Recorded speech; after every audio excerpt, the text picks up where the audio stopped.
कर्क राशीच्या बाबतीत कसं आहे की पुढे आता हळूहळू स्थिरता येत जाणारच आहे. काही लहान ठिकाणी ताण राहील, पण एकूण दिशा जी आहे ना ती सकारात्मक असणार आहे. ग्रहस्थिती कशी आहे सध्या की शनी मंगळ यांची युती मीन राशीमध्ये झालेली आहे. मेषेतून रवीचं गोचर होत आहे. आणि मग तुम्ही कसं आहे पुढच्या काळामध्ये जबाबदाऱ्या अधिक गंभीरपणे घेतालच.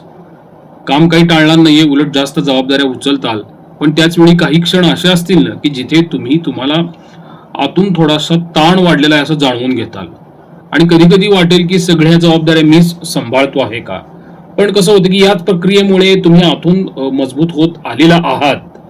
कारण मेषेत असलेला सूर्य काय करतोय, तुम्हाला कामात पुढे जाण्याची स्पष्ट ऊर्जा देत आहे.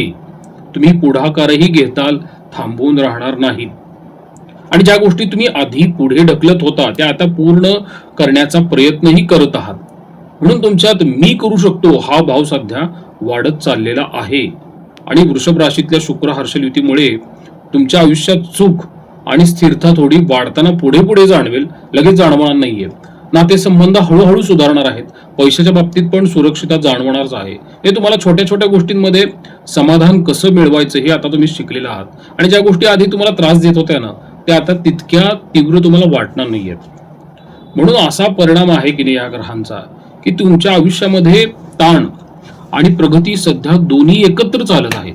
कधी तुम्हाला थोडं दडपण जाणवत आहे, पण त्याच वेळी तुम्ही पुढे जात आहात हेही तुम्हाला जाणवत आहे. म्हणून तुम्ही थांबणार नाही, तुम्ही थोडंसं तग धरणार आहात आणि हळूहळू परिस्थिती तुमच्या बाजूने वळत जाईलच. म्हणून कर्क राशीसाठी हा काळ काही सोपा वाटणार नाहीये, पण हा काळ तुम्हाला मजबूत बनवेल आणि शेवटी स्थिरता तुमच्याच हातात येईल ना. मान्य आहे की कर्क राशीने मागचे 9 ते 10 महिने प्रचंड त्रास सहन केला, गुरुबळ नव्हतं. पण सध्याचं जे गोचर आहे शनी मंगळाचं असेल किंवा शुक्र हर्षल युतीचा असेल आणि रवीचा असेल ना, ही तर तुमच्या फेवरमध्ये आहेत. मग वैवाहिक जीवनावर ह्याचा परिणाम कसा होईल. तुमच्या पुढील आयुष्यामध्ये एक साधारण स्थिरता राहील. म्हणजे मोठा बदल होणार नाहीये, पण सगळं अगदी सुरळीतही चालेल असं नाहीये ना. हे दैनंदिन आयुष्यात छोट्या छोट्या गोष्टींवरून अधूनमधून कुरबुर होत राहील बरं का. कधी घरातील जबाबदाऱ्या, कधी आर्थिक गोष्टी, तर कधी संवादातील गैरसमज, या सगळ्यांमुळे हलके तणाव निर्माण होतात. आणि तुम्ही मग कधी कधी असंही वाटून घेता की आपण एकमेकांना पूर्णपणे समजून घेतच नाहीत. आणि हे वैवाहिक जीवनात दोघांनाही आतून जाणवेल.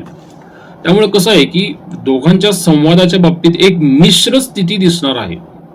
कधी तुम्ही दोघे शांतपणे बोलताल आणि गोष्टी स्पष्ट होतील, तर काय होतं मग कधी कधी गोष्टी न बोलताच राहतात आणि मग मनात साचत जातात त्या. आणि तुम्ही आणि तुमचा जोडीदार दोघेही आपल्या आपल्या दृष्टिकोनातून बरोबर आहातच. म्हणून काही मुद्द्यांवर एकमत होण्यासाठी थोडा वेळ लागत असतो. ही बाब फक्त तुम्ही समजून घ्या. तसंच कसं आहे की भावनिक स्तरावरती नातं तुटण्यासारखं काही होणार नाहीये, पण पूर्वीसारखं पूर्ण मोकळीक आणि सहजपणा प्रत्येक वेळी तुम्हाला आता सध्या तरी जाणवत नाहीये. म्हणून तुम्ही दोघेही नातं टिकवण्याचा प्रयत्न करत आहात. म्हणून मोठे वाद टाळले जातील. पण त्याच वेळी काय होतं, काही न सुटलेले मुद्दे अधूनमधून डोकं वर काढत राहतात आणि मग ते छोट्या मोठ्या वादाचं कारण होत असतात. म्हणून कसं आहे की घरात वातावरण एकंदरीत ठीक राहील, पण कधी कधी शांततेमध्ये पण कसं असतं एखादी अस्वस्थता जाणवत राहत असते. पण तुम्ही एकत्र आहात, जबाबदाऱ्या सांभाळताल, पण भावनिक जे कनेक्शन असतं ना त्याच्यामध्ये मात्र थोडेफार उतार तुम्हाला जाणवत असतील. तुमच्या नात्यांमध्ये कसं आहे की एक गोष्ट स्पष्ट दिसेल बरं का, की तुम्ही दोघेही नातं तोडण्याचा विचारत नाहीयेत, पण ते अधिक सुधारण्यासाठी तुम्ही विशेष काही प्रयत्न करत नाहीयेत. म्हणजे कसं आहे, ठीक आहे नातं चालू राहील, पण जसं आहे तसं ह्या अवस्थेत ते चालू राहील. म्हणून कसं आहे की जे लोक वैवाहिक जीवनामध्ये आहेत ना, पुढील काळामध्ये कसं आहे स्थिर राहील वैवाहिक जीवन, पण ते साधारण राहील. म्हणजे कसं वाटतं की फार आनंदाचा टप्पाही जाणवत नाही आणि फार मोठ्या समस्यांचा काळही तो जाणवत नाहीये. आणि तुम्ही दोघेही नातं टिकवून ठेवताल, पण त्यात अधिक खोली येण्यासाठी अजून थोडीशी स्पष्टता राहणे गरजेचं आहे. आता हा जो काळ आहे की नाही हा पुढील 20 दिवसांचा आहे. कारण की शुक्र आणि हर्षल युतीने तुम्हाला खूप चांगलं एक बळ देण्याचा प्रयत्न सुरू केलेला आहे. सकारात्मकता आणण्याचं त्यांनी काम सुरू केलेलं आहे. रवीचं गोचर तुमच्या फेवरमध्ये आलेलं आहे. मग जे लोक व्यवसाय करतायत त्यांच्यासाठी कसं असेल, कसं होतं की पहिल्या क्षणी तुम्हाला काही संधी जितक्या मोठ्या वाटतील ना त्या तितक्या सोप्या नसणार आहेत, हे लक्षात घ्या. कारण तुम्हाला काही नवीन आयडिया सुचतील किंवा एखादी दिशा योग्य वाटेल, पण जेव्हा तुम्ही त्यात खोल जाताल ना तेव्हा लक्षात येईल की अजून बरीच मेहनत आणि वेळ तुम्हाला त्या व्यवसायात लागणार आहे. त्या आधी सुरू केलेली काही कामं पूर्णपणे थांबणार नाहीयेत, पण त्यांची गती कधी कधी वाढेल, कधी कधी ती कमी होऊ शकते. आणि कधी तुम्हाला असंही वाटेल बरं का की आता पकड मला मिळती व्यवसायात, आणि काही वेळाने तुम्हाला थोडे अडथळे पुन्हा जाणवत राहतील. म्हणजे तुम्ही निर्णय घेताना सावध राहाल आणि हेच तुमचं नुकसान टाळणार आहे. पण कधी कधी जास्त विचार केल्यामुळे योग्य वेळ हातातून निसटते. म्हणजे तुम्ही मोठं नुकसान टाळताल, पण मोठी झेप लगेच घेण्यासारखी सध्याची परिस्थिती नाहीये. म्हणून व्यवसायात पुढे जाणं सुरू राहील, पण सरळ रेषेत नाहीये. थोडं पुढं, थोडं थांबून आणि पुन्हा पुढं, अशी परिस्थिती सध्या कर्क राशीच्या बाबतीत राहणार आहे. आणि जे लोक मग नोकरी करत आहेत त्यांच्यासाठी पण कसं होतं की काम तर चालू राहील आणि बाहेरून तुम्हाला सगळं स्थिर दिसेल, पण आतून तुम्हाला पूर्ण समाधान असं मिळणार नाहीये. आणि मग कसं होतं की तुमच्यावर जबाबदाऱ्या वाढतील आणि तुम्ही त्या नीट पार पाडताल, पण त्याच वेळी तुम्हाला असं वाटेल की मी जास्त डेडिकेशन देतोय पण परत काही मिळत नाहीये. आणि मग तुमच्या कामाची दखल थोडीफार घेतली जाते, पण ती तुमच्या अपेक्षा इतकी दखल घेतलेली नसते. काही नवीन संधी मिळतात, पण त्या पूर्णपणे तुमच्या मनासारख्या सध्या तर नसतील. त्यात काही फायदा असेल तर काही तडजोडी असतील, पण पूर्वीसारखी वाईट परिस्थिती तर नोकरीत नसणार आहे. कधी कधी तुम्हाला नोकरी बदलाचा विचार येईल, पण तुम्ही काही लगेच निर्णय घेणार नाहीत, कारण की तुम्हाला आता सध्या तरी स्टॅबिलिटी गमवायची नाहीये. म्हणून याचा परिणाम कसा होतो की तुमची पोझिशन हळूहळू मजबूत होईल नोकरीतली, पण समाधान आणि असंतोष हे दोन्ही एकत्र सध्या राहतील. म्हणून कसं आहे की कर्क राशीसाठी पुढील 20 दिवसांच्या काळामध्ये तुम्हाला काही नोकरीमध्ये अडचणी फार काही येणार नाहीत आणि फार पण काही चांगलं राहील असं पण नाहीये. पण तुम्ही पुढे जात राहताल, पण प्रत्येक पावलावर काही ना काहीतरी शिकताल, थांबताल आणि पुन्हाही तुम्ही उभं राहताल. तसंच काही विद्यार्थ्यांच्या बाबतीत पण बरं का, विद्यार्थ्यांसाठी सर हा काळ नक्कीच चांगला आहे. तुमचं लक्ष अभ्यासावरती केंद्रित राहील. तुम्ही केलेली मेहनत तुमचं नक्की फळ मिळवून देईल आणि परीक्षांमध्ये सुद्धा यश मिळण्याची शक्यता वाढलेली आहे पूर्वीपेक्षा जास्त. विशेषतः काही विद्यार्थी स्पर्धा परीक्षा देतात आणि अभ्यासासाठी पण हा काळ उत्तम असेल.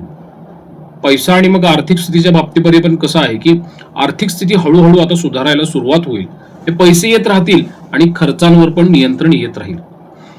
तुम्ही बचत वाढवण्याचा प्रयत्न आधीपासून करत आहात आणि त्यात तुम्हाला आता यश मिळताना दिसून येईल.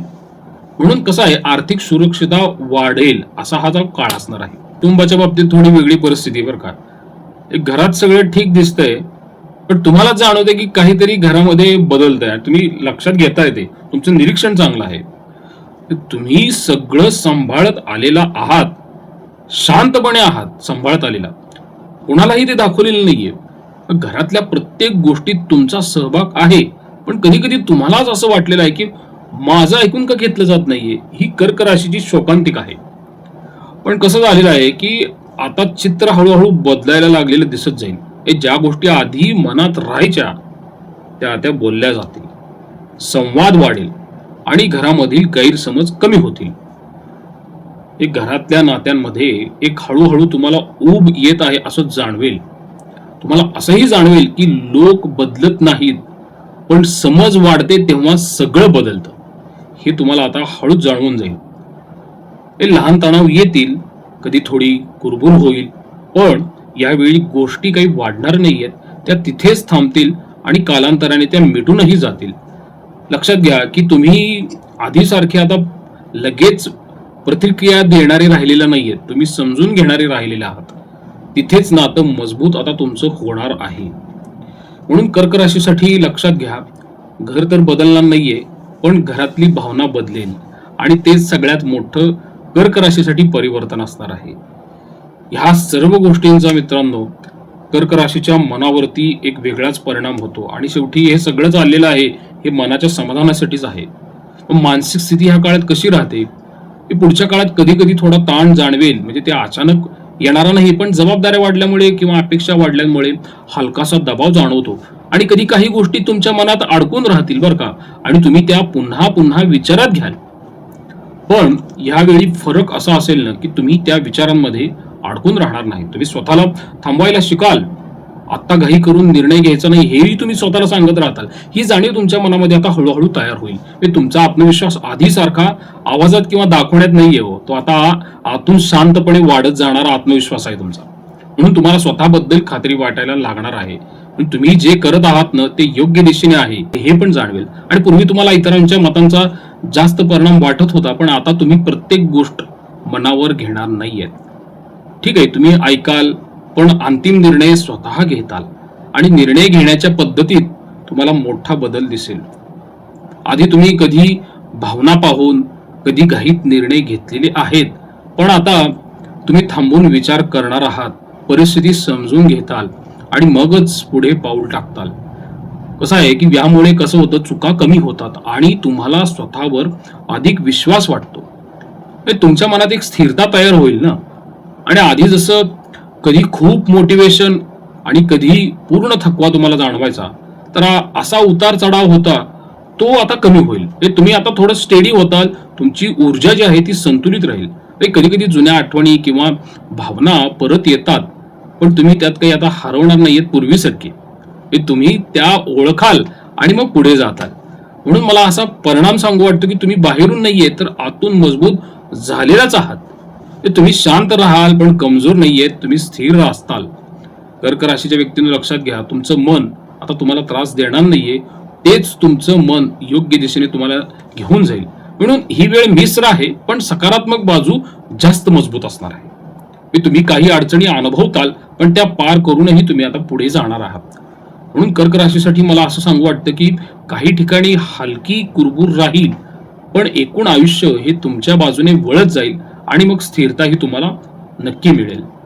लक्षात घ्या कर्क राशीच्या व्यक्तींनो, परिस्थिती अशी आहे की शुक्र आणि हर्षल यांच्या युतीमुळे इतके महिने तुम्ही जो त्रास सध्या सहन केलेला आहे ना, त्याच्यावरती एक चांगली कलाटणी मिळेल आणि तुमचं जे खाली डाऊनफॉल चालला होता तो अगदी रिव्हर्स होईल आणि तो पुन्हा वर जाण्यास सुरुवात होईल.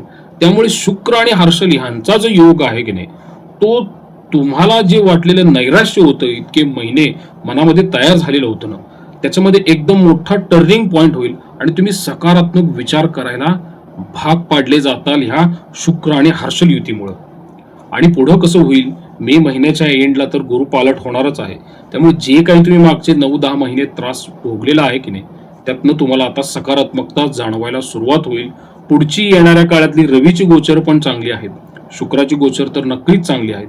त्यामुळे शनी मंगळ युतीचा दाह, नसलेलं गुरुबळ यातून तुम्ही अलगदपणे आता बाहेर पडत जाताल. एक सकारात्मक दृष्टिकोन जो आहे तो तुमच्या आयुष्यामध्ये तुम्हाला दिसेल आणि ह्याचा चांगला परिणाम तुमच्या मानसिकतेवर होईल, तुमच्या निर्णय घेण्याच्या क्षमतेवर होईल.